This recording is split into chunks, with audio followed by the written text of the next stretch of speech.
record who are my best customers. No. So I go to query design, don't use the wizard, and I want all the stuff about my customers.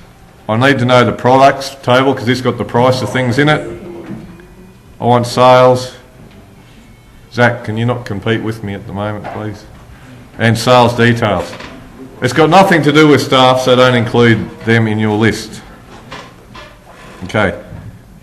I simply do this then. I get the customer name and I want to make my own variable up, basically. So I might call it cust sales or something like that. Put a colon and it's simply quantity times prod sale price. Okay. If we look at that at the moment, that will show us every sale that's happened. Okay, so Xena X-Ray has gone and done those purchases. Obviously you haven't grouped it or done anything exciting like that to it, and that will be the next bit. Okay, so we go back in design.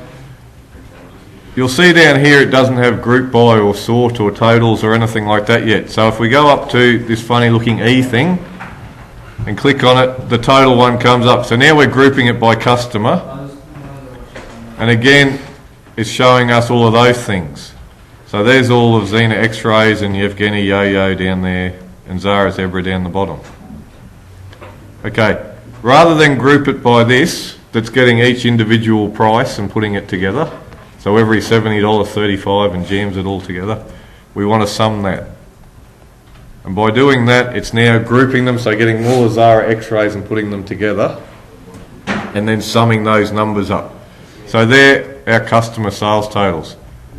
By accident, they've come out in the biggest to smallest. But if you had more data, you might like to sort it this way, so change that to descending. Okay, it's going to show us the same thing in this case because alphabetically that's just the way they worked out anyway.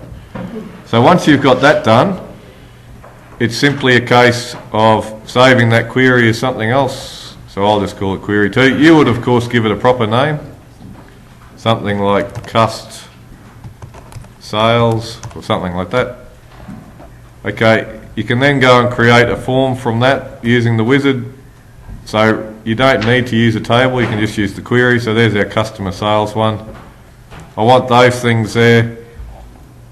Usually tabular works best. Columnar tends to give each individual person a different page, which you don't really want. So you want it looking like a spreadsheet.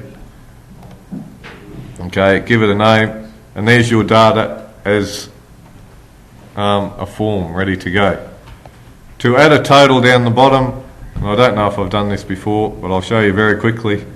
We drag the footer, so you just get it from the bottom, and I want a field that adds those things up. So I just add a field over here. It's unbound at the moment, so it means it's not linked to anything, and it's just sum of cust sales.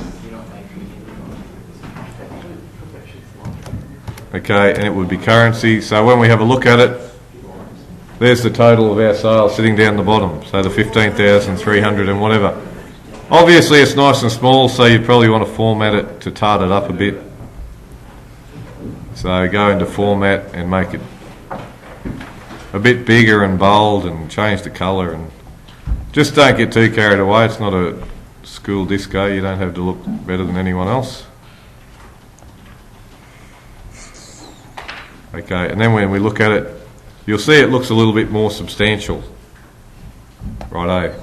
Obviously you've got to tidy up things like cust sales and cust name to make them the actual proper things with spaces and all that stuff. That takes a while to do. Is that just the text box you inserted there down the bottom? That is a field box.